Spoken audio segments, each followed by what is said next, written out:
सुदर्शन और ये रास लीला भगवान की दिव्य लीला, अखंड कभी ना समाप्त होने वाली लीला। सुदर्शन और शंखचूड़ का भगवान ने उद्धार किया।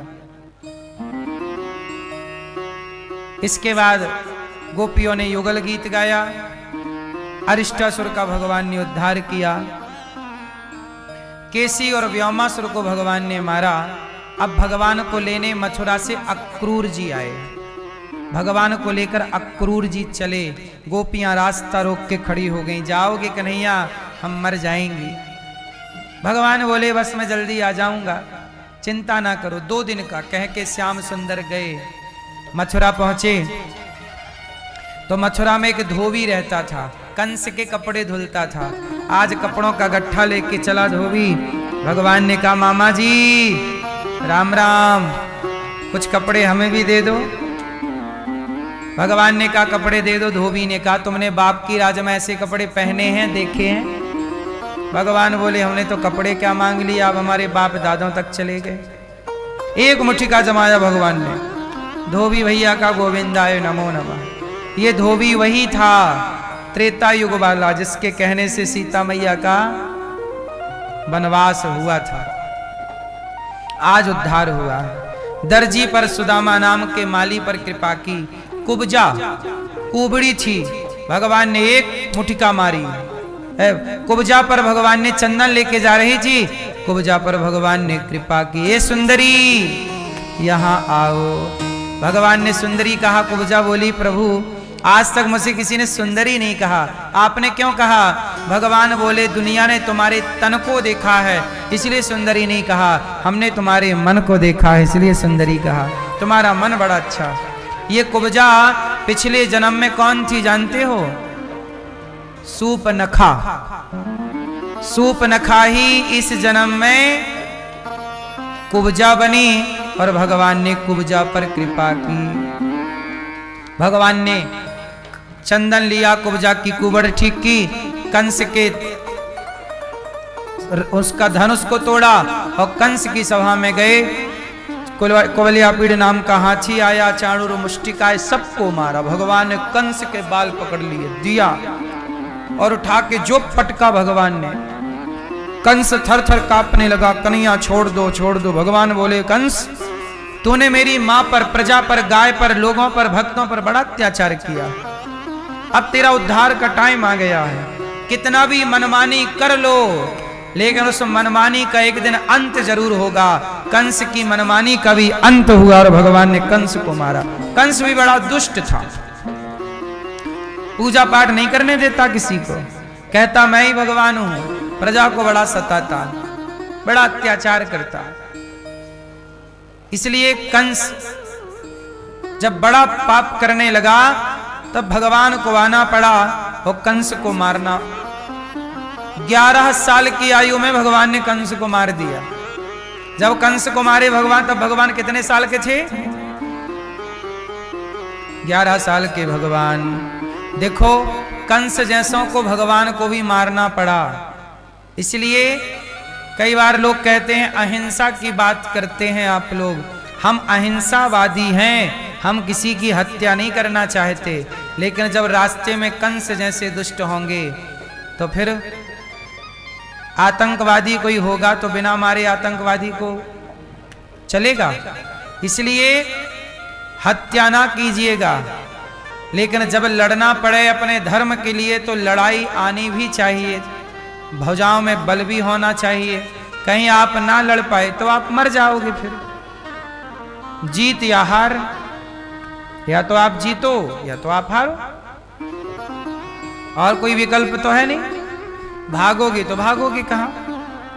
किससे भागोगे? कब तक भागोगे? तो भगवान ने कंस को मारा और कंस के पिता को जेल से निकालकर राजा बनाया। माता पिता देवकी वसुदेव से भगवान मिले और भगवान चले पढ़ने के लिए। अब नंद बाबा वापस वृंदावन आए, पढ़ने भगवान गए उज्जैन। 64 दिन रहे, 64 डेज। 64 दिन में 64 कलाएं सीखे भगवान। वहीं पर सुदामा जी से भेंट हुई और पढ़ लिख करके भगवान वापस आए। एक बात बताओ, भगवान श्री कृष्ण यदुवंशी हैं कि नहीं? जैसे यादव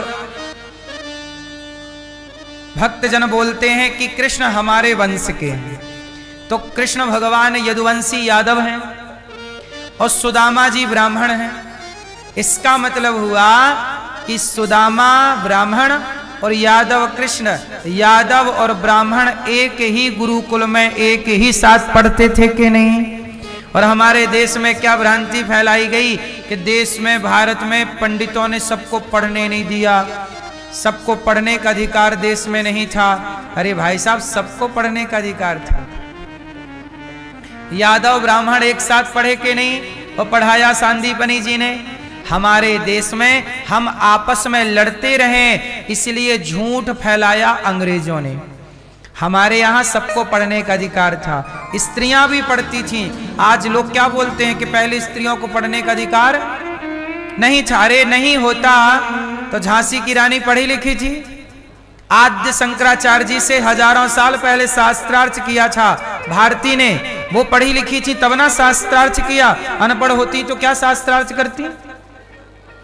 विद्योत्तमा ने कालिदास बिल्कुल बताए थे एक दिन ये कथा, तो विद्योत्तमा कितनी पढ़ी लिखी थी?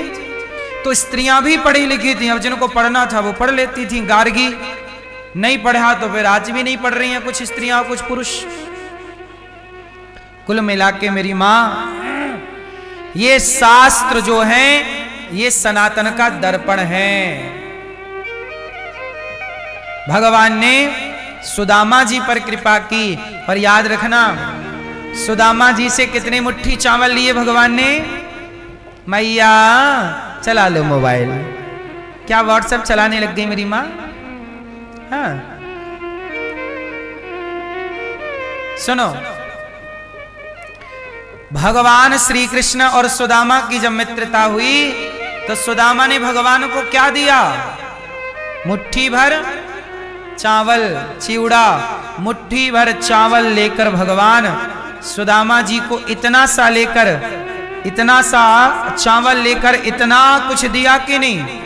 भगवान कहते हैं कि तुम अपनी हैसियत से हमें दो, हम अपनी हैसियत से आपको देंगे, पर देना पहले आपको पड़ेगा। पहले सुदामा जी ने दिया, फिर भगवान ने दिया। इसलिए कहता हूं, सुदामा जी ने अन्नदान किया था। मुट्ठी भर ही सही, आप भी अन्नदान कीजिएगा, मुट्ठी भर ही सही, क्योंकि आपके थोड़े थोड़े अन्नदान से गौरी गोपाल आश्रम में हजारों संतों को पेट भर भोजन मिलता है। हजारों संतों की सेवा यहां चलती है। संतों की खूब, हजारों संत ये नित्य आते हैं। सब संतों का पेट भर यहां भोजन होता है। सबके लिए दाल, चावल, सब्जी, रोटी, खीर, पूड़ी संतों को मिलती है। आपसे मेरी प्रार्थना है कि आप भी अपनी बेटी के नाम से, बेटे के नाम से संतों को अन्नदान कीजिए कि आपका भोजन, ये भजन करने वाले आप जरा से सहयोग से अन्नदान कर सकते हैं।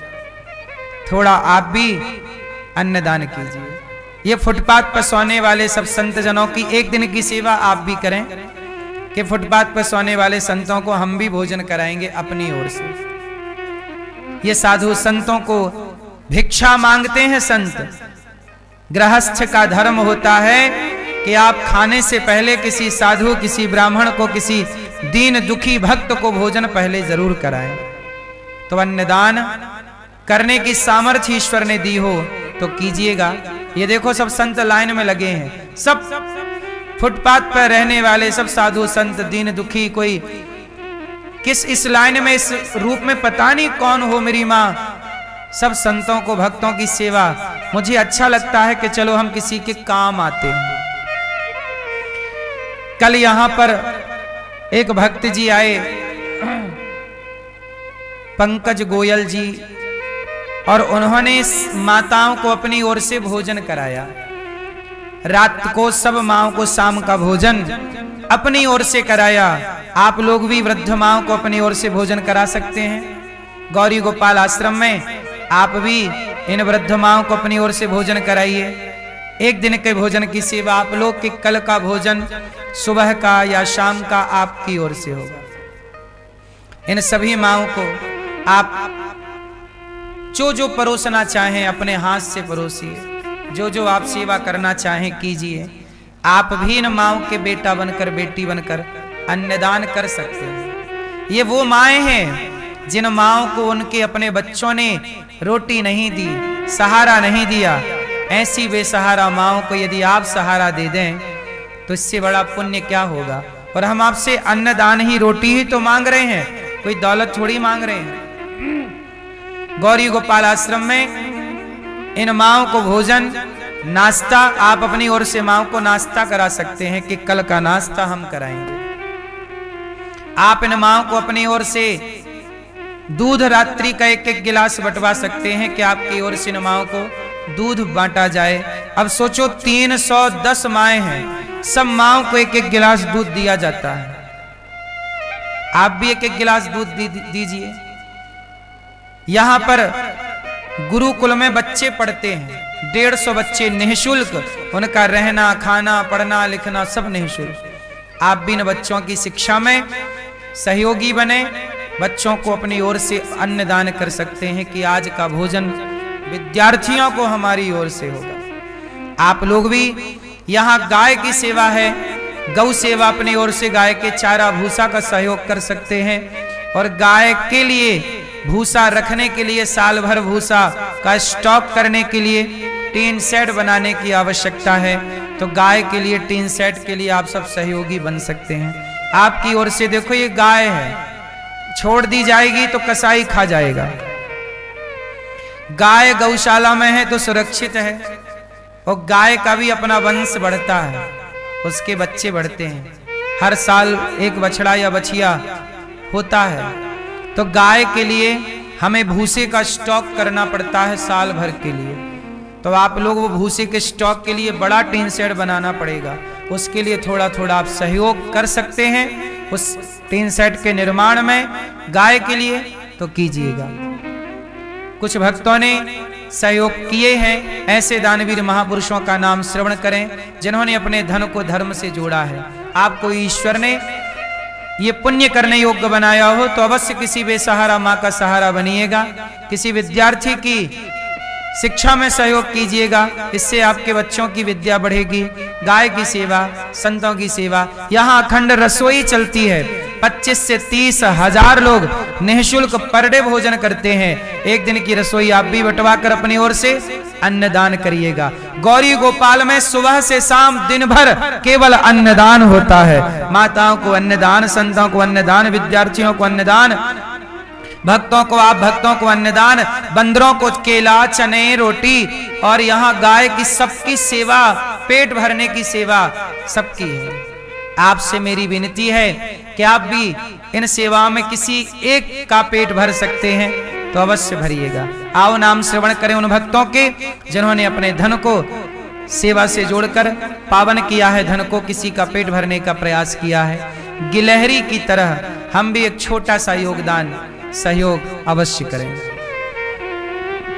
बोलिए सदगुरुदेव भगवान की समुपस्थित सभी श्रद्धालु जनों को जय श्री कृष्णा। चैनल के माध्यम से घर बैठकर कथा का रसपान कर रहे आप सभी श्रद्धालु जनों को जय श्री कृष्णा। व्यासपीठासीन सेवा की प्रतिमूर्ति पूज्य श्री महाराज जी के चरणों में कुटसा नमन वंदन।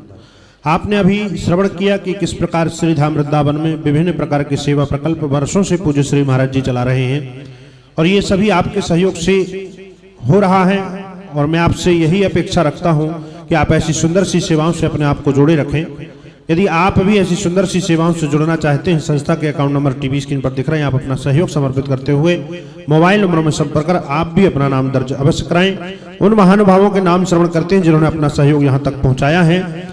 श्री चौहान साहब दिल्ली से आप 21 रुपए का सहयोग समर्पित कर रहे हैं। रत्ना मिश्रा दिल्ली से 21 रुपए, दीपो देवी हरियाणा से 2010 रुपए, हरिप्रसाद सोनकर जी विशेष सहयोग समर्पित कर रहे हैं। ब्रज कुमारी अलीगढ़ से, सुरेंद्र कौर वाइफ ऑफ प्रकाश चंद्र जी संगरूर पंजाब से आप अन्य क्षेत्र की सेवा के लिए 11,000 रुपए का सहयोग समर्पित कर रहे हैं। बहुत बहुत धन्यवाद। कृष्णा कुमारी जोशी पंजाब से 11,000 रुपए, अंकित हरियाणा से, परमा देवी हिमाचल प्रदेश से, पीताम्बर लाल हिमाचल प्रदेश से, श्री छतराम जी आदित्य अंबिका आदित्य छत्तीसगढ़ से एवं श्यामलाल राकेश शीला देवी राकेश छत्तीसगढ़ से, प्रेमलता खन्ना सतीश खन्ना निधि खन्ना जी दिल्ली से 11,000 रुपए का सहयोग समर्पित करेंगे। ज्ञानेश्वर धान सिंह पवार जी आप महाराष्ट्र से 21 रुपए, श्रीमती संतोष भाटिया जनकपुरी दिल्ली से 51 रुपए, मनीष रोहन चंद्रपुर से आप विशेष सहयोग समर्पित करें। सहोदरा दिल्ली से सहोदरा देवी चंद्रपुर से आप 25 रुपए का सहयोग समर्पित करेंगे। लीला प्रधान जी वेस्ट बंगाल से आप 21 रुपए का सहयोग समर्पित करेंगे। बहुत बहुत धन्यवाद, बहुत बहुत साधुवाद। ऐसी सुंदर सी सेवाओं से जुड़ने के लिए आप सभी को पुनः बहुत बहुत धन्यवाद, बहुत बहुत साधुवाद। आप सभी दानदाताओं के लिए हम बिहारी जी से प्रार्थना करते हैं कि आप सभी दानदाताओं के घर मां भगवती लक्ष्मी की कृपा बनी रहे। ऐसी सुंदर सी सेवा से आप अपने आप को जोड़े रखें। संस्था के अकाउंट नंबर टीवी स्क्रीन पर दिख रहे हैं। आप अपना सहयोग समर्पित करते हुए मोबाइल नंबरों में संपर्क कर आप भी दानवीरों की लिस्ट में अपना नाम दर्ज अवश्य कराएं। आगामी कार्यक्रम जो यहाँ पर होने जा रहे हैं 29 दिसंबर से 4 जनवरी मूल पाठ बिठाले जाएंगे श्रीमद् भागवत कथा के पोथी पारायण। आप भी उस पोथी पारायण के यजमान बन सकते हैं। अपने पितरों की प्रसन्नता, घर में सुख शांति के लिए मोबाइल नंबर में संपर्क कर आप अपना रजिस्ट्रेशन अवश्य कराएं। 10 से 16 मार्च व्रत 84 कोष की यात्रा होगी, उसका रजिस्ट्रेशन भी मोबाइल नंबरों के माध्यम से आप कर सकते हैं। और पूज्य श्री महाराज जी माघ मेले में 20 से 26 जनवरी कथा का वाचन करेंगे, वहां भी आप कथा का रसपान करने के लिए सादर आमंत्रित हैं। माघ मेला जो लगेगा उसमें 1 महीने तक पूज्य श्री महाराज जी गौरी गोपाल रसोई के माध्यम से भक्तों को भोजन कराने का कार्य करेंगे। उस माघ मेले की पावन गौरी गोपाल रसोई सेवा से भी आप अपने आप को जोड़ सकते हैं और अपने आप को अपनी सुंदर सी सेवा को यहाँ तक पहुँचा सकते हैं। और प्रयागराज में मेले में भी जो सेवा चलेगी उस तक पहुँचा सकते हैं। 5 से 11 फरवरी श्रीमद् भागवत कथा का वाचन पूज्य श्री महाराज जी रक्सौल की पावनधरा में करेंगे। तो आप भक्त जो वहां उपस्थित हो सकते हैं वहां उपस्थित होकर कथा का रसपान कर सकते हैं। जो भक्त वहां नहीं पहुंच पाएंगे, महाराज जी का यूट्यूब चैनल है श्री अनिरुद्धाचार्य जी यूट्यूब चैनल, उस चैनल के माध्यम से आप घर बैठकर कथा का रसपान कर सकते हैं। 19 फरवरी को यहाँ पर कुछ गरीब कन्याओं का विवाह होगा। एक गरीब कन्या के लिए आप भी अपना सहयोग समर्पित कर सकते हैं और उन निर्धन कन्याओं के लिए आप कन्यादान का सहयोग भी समर्पित कर सकते हैं। आइए इसी क्रम के साथ चलते हैं पूज्य श्री महाराज जी के चरणों में। जय श्री कृष्णा, जय श्री राधे। बिहार के भक्तों के लिए सूचना, 5 फरवरी से रक्सौल में कथा होगी। रक्सौल में 5 फरवरी से 11 फरवरी की कथा है और आप सभी बिहारवासी रक्सौल में जहां जहां आप ये सुन रहे हैं आप आ सकते हैं तो अवश्य आइए, वरना टीवी के द्वारा आप सुनेंगे।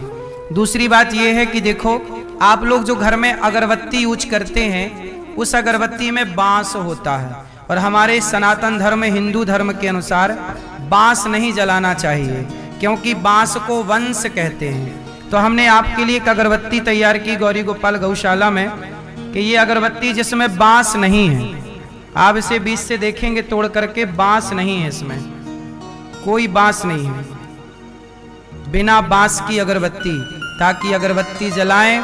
अगरबत्ती तो जलाएं, भगवान की तो पूजा हो, पर बांस जलाने का पाप ना हो। तो ये अगरबत्ती आप प्राप्त कर सकते हैं और ये अगरबत्ती घर बैठे आप लोग ऑर्डर करके भी बुलवा सकते हैं। तो ये अगरबत्ती जो बांस वाली है वो हमें प्रयोग में नहीं करना चाहिए क्योंकि अगरबत्ती में क्या होता है, और बांस जलाना हिंदू धर्म के वो वंश का नाश होता है। बांस नहीं जलाना चाहिए, बांस को वंश कहते हैं ना। हमारे यहाँ बांस की पूजा होती है विवाह में इत्यादि, हर छठ महुलिया के टाइम पे तो बांस की पूजा होती है। बोलो हाँ कि ना। तो ये अगरबत्ती आप प्राप्त कर सकते हैं जो बांस से मुक्त है और आप प्राप्त करेंगे तो ये गाय की सेवा में भी समर्पित होगी चीजें। तो अब भगवान ने कंस को मार दिया है। कंस के पिता को राजा पढ़ने उज्जैन गए, 64 दिन में पढ़ के आए। उद्धव जी को ब्रजमंडल भेजा। राधा रानी की चरण रज में उद्धव जी लौट कर भगवत धाम गए हैं और इसके बाद उद्धव चरित्र विस्तार से कल हम आपको कहेंगे। इसके बाद भगवान अपनी दिव्य लीलाएं करते हुए भगवान जरासंध को हराते हैं। 18वीं बार भगवान काल यवन आता, मुचकुंद के हाथों काल यवन की मृत्यु हुई। भगवान द्वारिका का निर्माण करते हैं, द्वारिकाधीश कहलाते हैं। बोलिए द्वारिकाधीश भगवान की जय। इसके बाद भगवान बड़े भाव से बड़े प्रेम से बलराम जी का विवाह करते हैं मां भगवती रेवती से और कुंडनपुर की राजकुमारी माता रुक्मणी भगवान से विवाह करने के लिए पत्र लिखती हैं। क्या कहती हैं? श्रुत्वा गुणान भुवन सुंदर शृण्वतां ते निर्विश्य कर्ण विवरैर् हरतोंगतापम रूपम दृशाम दृशिमताम अखिलार्थिलाभम। कहा कि प्रभु आपसे विवाह करूंगी वरना कुंवारी। भगवान को पता चला वायु के वेग से भगवान दौड़े हैं, रुक्मणी मैया का हाथ पकड़ करके भागे। बोलिए रुक्मणी हरण भगवान की जय। रुक्मी ने रास्ता रोका, बलराम जी ने समझाया।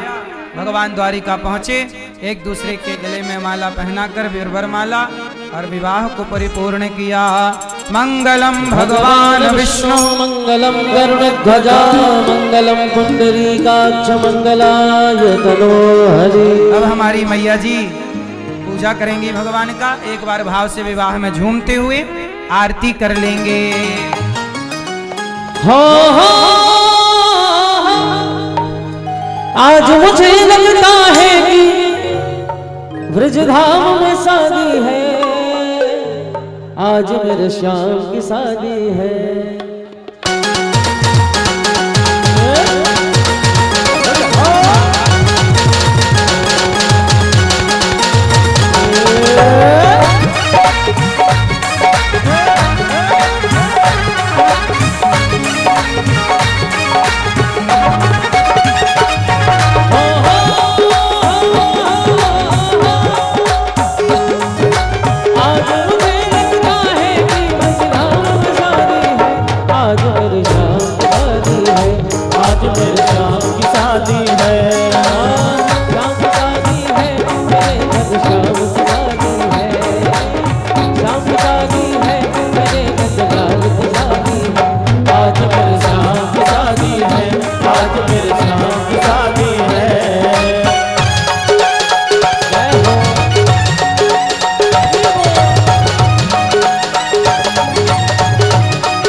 द्वारिकाधीश भगवान की आओ आरती करें। श्रीमन नारायण चरणौ शरणं प्रपद्ये श्रीमते नारायणाय नमः। चंद्रमा मनसो जातसो सूर्यो जायतो श्रोत्राद्वायुष प्राणजमुखात् अग्निराजायत।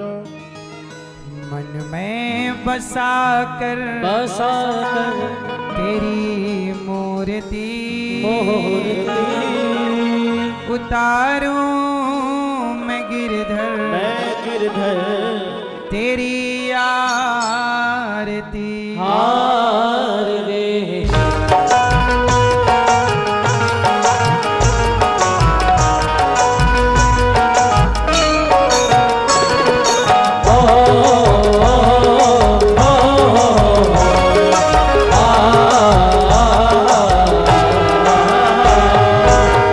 मैं बसा कर तेरी मूर्ति उतारूं मैं गिरधर तेरी आरती। मैं बसा कर तेरी मूर्ति उतारूं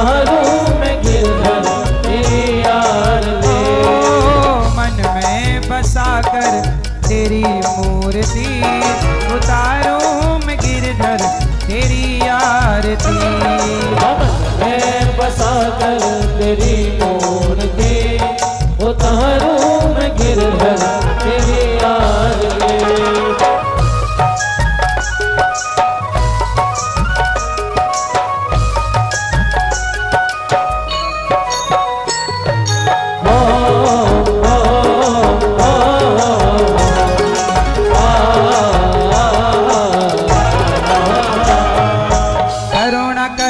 कष्ट हरो ज्ञान दो भगवन, भव में फंसी नाव मेरी तार दो भगवन। हाँ करुण करो कष्ट हरो ज्ञान दो भगवन, भाव में फंसी नाव मेरी तार दो भगवन। दर्द की दवा तुम्हारे पास है, दर्द की दवा तुम्हारे पास है। जिंदगी दया की भीख मांगती, मन में बसा कर तेरी मूर्ति, उतारूं मैं गिरधर तेरी आरती।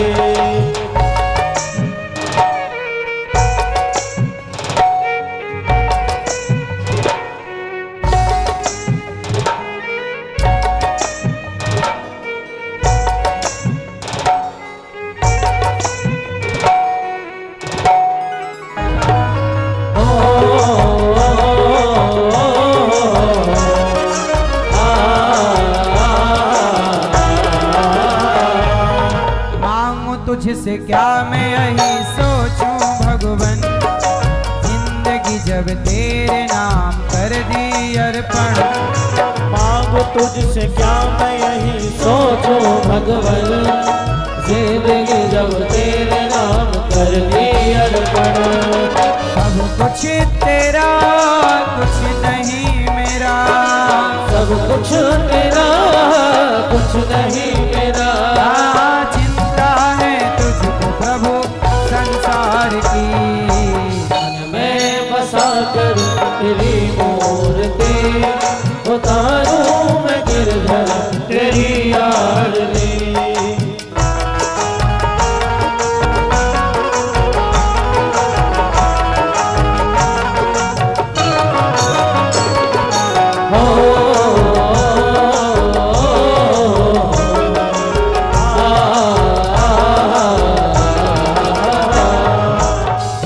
तेरा नाम लिया उसके जागे भाग, सोते हुए जीवन से अब तो प्राणी जाग। जिसने तेरा नाम लिया उसके जागे भाग, सोते हुए जीवन से अब तो प्राणी जाग। कम है जिंदगी कर लो बंदगी, कम है जिंदगी कर लो बंदगी। प्रभु कहाँ थे हो तो मौत भी न मारती। मन में बसा कर तेरी मूर्ति, उतारूं मैं गिरधर तेरी आरती। वेद तेरी महिमा गाएं, संत करें ध्यान, नारद गुण गान करें छेड़ वीणा तान। वेद तेरी महिमा गाएं, संत करे ध्यान, नारद गुण गान करे छेड़ वीणा तान। भक्त तेरे द्वार करते हैं पुकार, भक्त तेरे द्वार करते हैं पुकार। दासवनी रुख तेरी गाए आरती। मैं बसा कर तेरी मूर्ति, उतारूं मैं गिरधर तेरी आरती। मैं बसा कर तेरी मूर्ति, उतारूं मैं गिरधर तेरी आरती।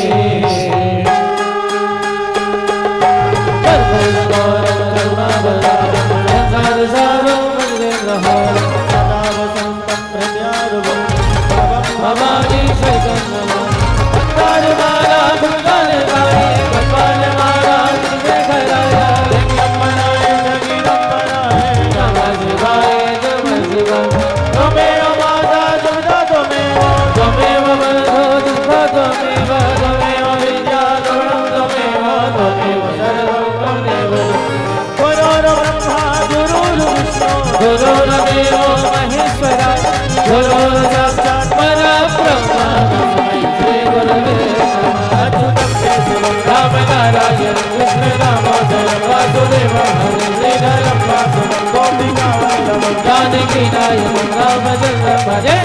हरे राम राम राम हरे कृष्ण कृष्ण कृष्ण हरे हरे राम राम राम हरे हरे हरे कृष्ण कृष्ण कृष्ण हरे राम राम हरे हरे हरे कृष्ण कृष्ण कृष्ण हरे हरे हरे राम राम राम हरे हरे हरे कृष्ण कृष्ण कृष्ण हरे हरे राम